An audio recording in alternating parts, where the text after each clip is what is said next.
manusia itu takdir itu seneng tukaran. Karena tadi sengketa yang mari tukaran, pendapat baik yang masih nyari yang terbaik, sama-sama kebenaran nyari yang paling benar. Karena manusia itu dari awal kurang penggawean.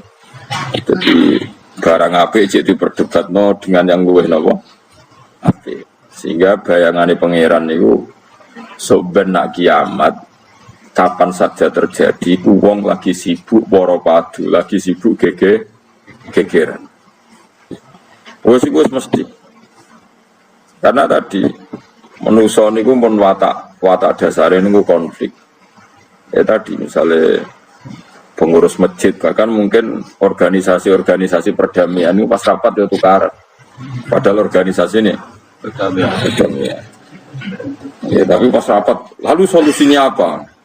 Solusinya begini sih, tok debat gini. Padahal organisasi perdamaian, tapi ya tetap tukaran asal cek manusia itu tukaran.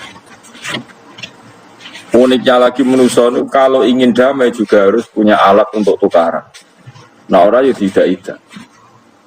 Lalu kalau nanti ngaji kitab dalam salah satu kitab ada makalah gini. Idza arad ta'asulha fasta'id dalil harbi. Kalau kamu ingin damai, maka siapkan alat perang sebanyak mungkin. Karena logikanya gini ya, kalau misalnya ada bajingan atau penjahat, dia punya bom, punya pedang, terus kamu sebagai orang soleh tidak punya apa-apa, bisa nggak bergening perdamaian? Kan nggak bisa.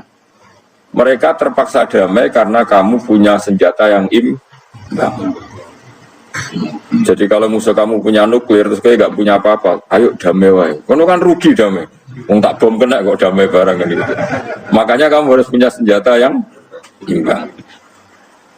Makanya dalam tafsir-tafsir itu diterangkan ketika Allah menyuruh kita wa'iddu lahum mastata'tum min quwwati wa min ribatil khaili turhibu nabi aduwa. Kamu umat Islam harus menyediakan alat perang sebanyak mungkin. Itu bukan berarti Allah menyuruh umat Islam perang terus ibutan. Dalam keadaan dunia yang banyak gesekan seperti ini, orang itu bisa damai justru kalau sama-sama punya senjata. Dan itu teori itu dipakai seluruh dunia.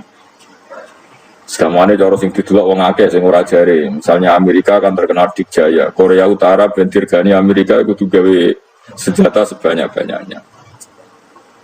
Ya sudah seperti itu sudah teori yang dikatakan Quran. Karena manusia punya watak dolim. Watak dolim itu nak ora diimbangi ya mesti yang satu diinjek. Makanya dalam fikih Islam itu lucu.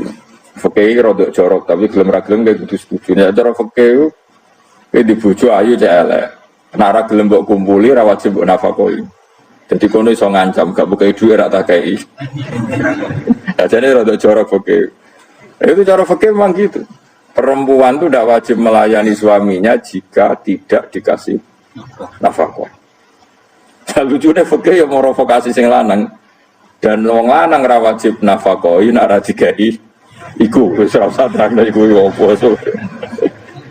Jadi fikih itu karena ngikuti teori umum.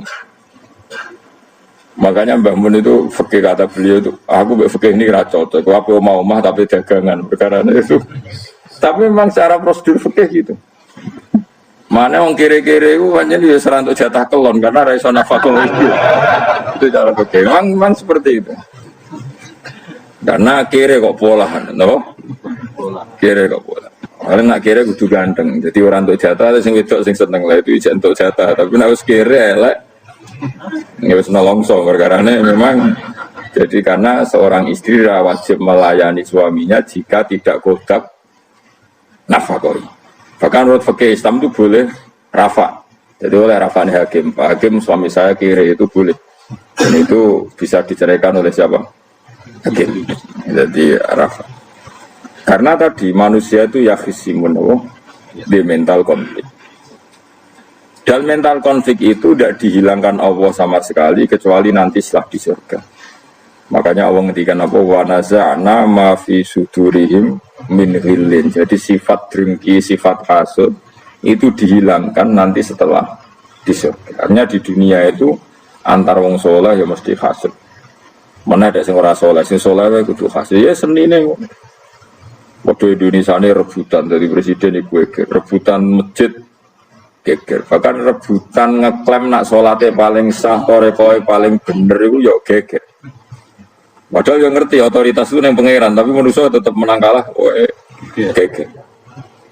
Bisu sak PT udah sering dalan ya geger. Kalau sering Pak bis balapan kadang kisah nopo sak PT, sak PO itu. Karena nanti bayangannya pangeran itu ya mesti terjadi pangeran sing ngendikan kiamat itu tak khuduhum wahum ya kisimu. Jadi ben ora men yasinan tok ora paham tak tulung. Bangunan ora paham bangetan. Wa hum fi ghaflatin minha bi takhosumin wa tabayu'in wa aklin masyubin. Mesti manusia itu di mental takhosum saling berebut. Makanya cita-citanya Sayyidina Ali dawuh Sayyidina Ali ana awwaluman yatsu baina yaday rahmanil khusumah dari Sayyidina Ali.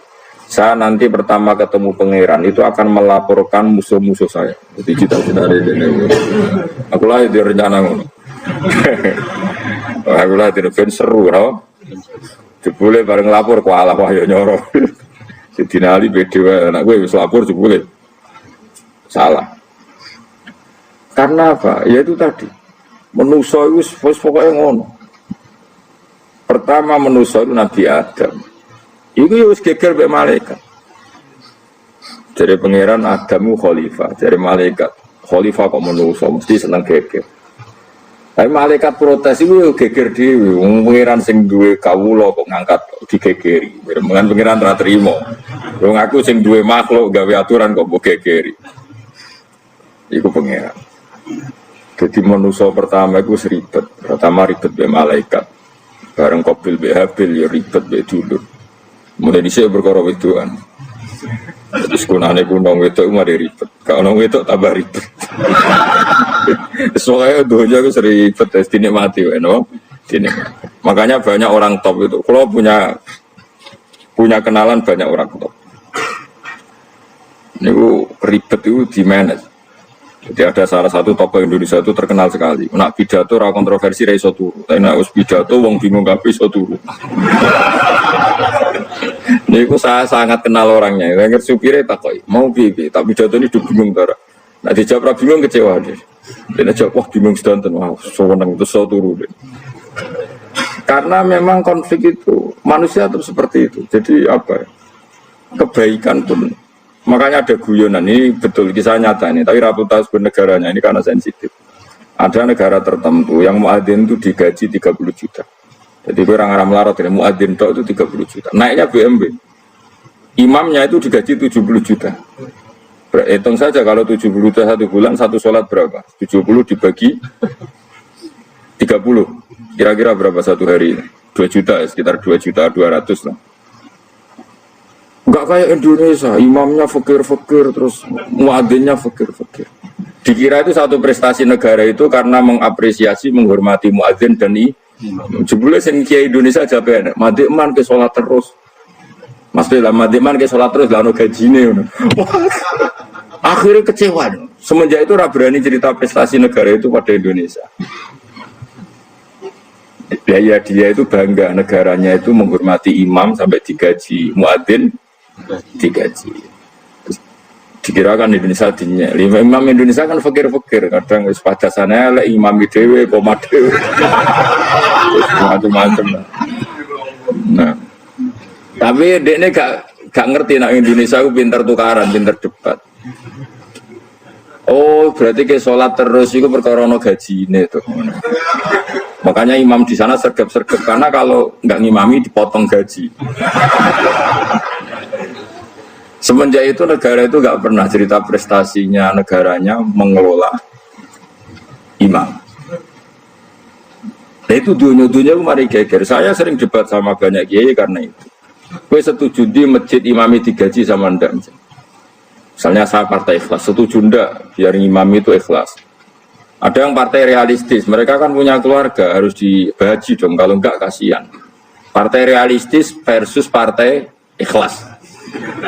Menang mana coba?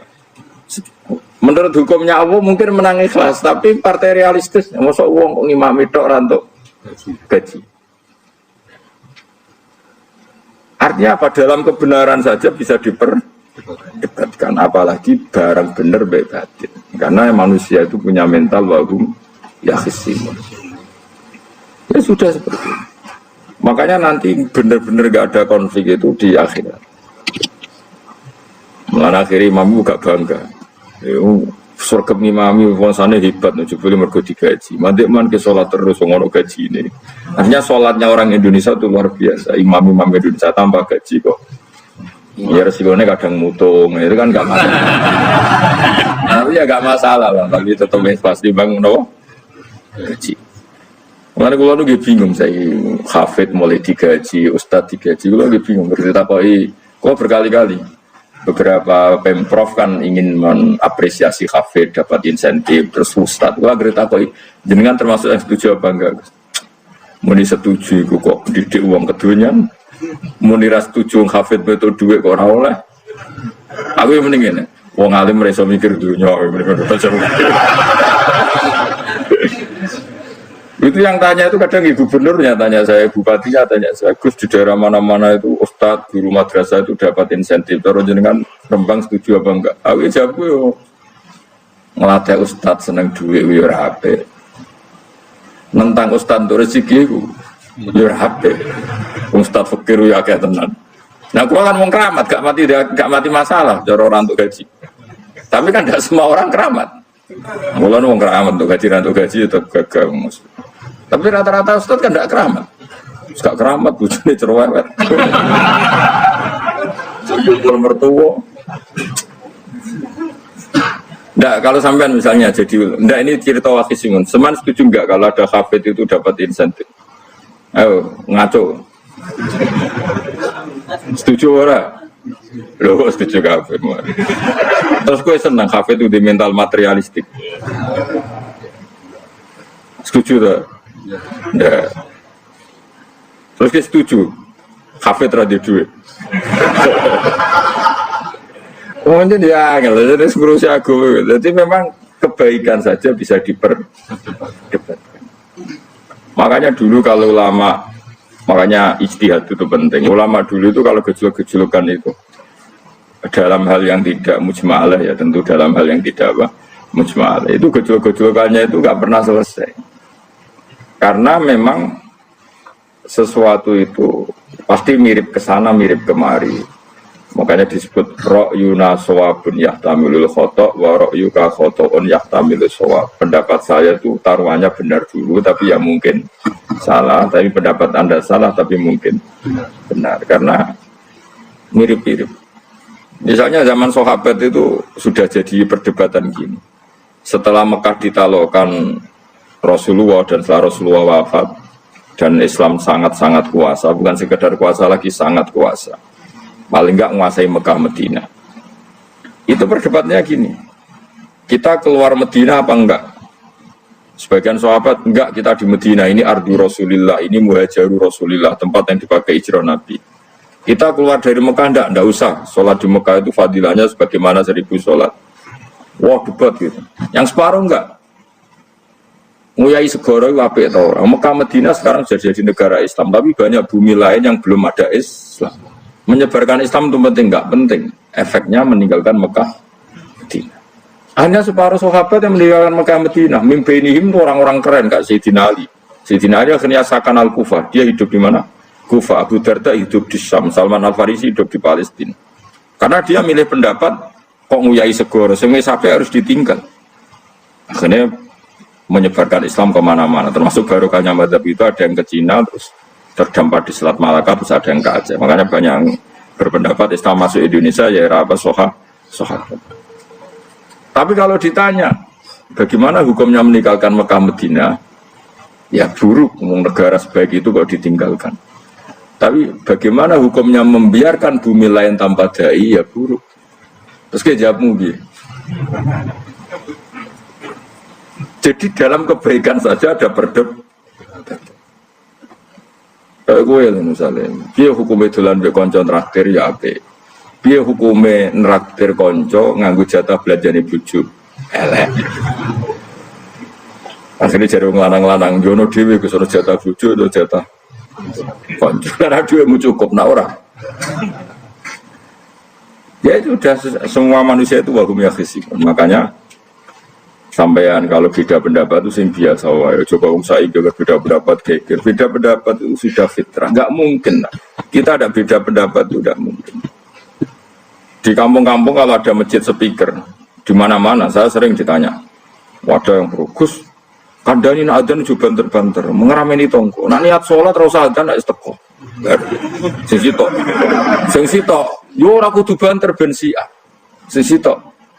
Mau sedemen dipisoi tok, mergo sing ora seneng malah mau misoi tok, sing wis seneng tanpa adzan pun yo tanpa adzan rame-rame maksudnya wis salat ke milih ndi. Dulu itu perdebatannya gitu. Abu Bakar nak wiridan yang masjid itu wirih banget. Selirih-lirihnya. Umar nak wiridan dia. Tapi ranggusan sistem zaman itu, tapi banter aja. Tapi ngerameni lah, intinya ngerameni. Ketika Abu Bakar ditanya Rasulullah, ya Abu Bakrin, kenapa kamu melirihkan suara? Jadi saya itu malu sama Allah. Dia itu zat maha mendengar. Jadi saya mengeraskan suara itu malu. Kayak pangeran butuh suara keras saya. Umar ditanya, kenapa kamu terlalu keras? Umar jawabannya sederhana, betul-betul ngantuk. Makanya nggak ada satupun ulama yang mengatakan Umar itu Abdul min Abi Bakar. Mungkin jawabannya yuk kadang sederhana banget. Malahnya ijma' ahli sunnah itu Abu Bakar Abdul min Umar. Kalau nak jawabannya kok beneran ngantuk. Padahal jawabannya Abu Bakar, kalau nu izin kalian pangeran yang maha pendengar kok banter-banter.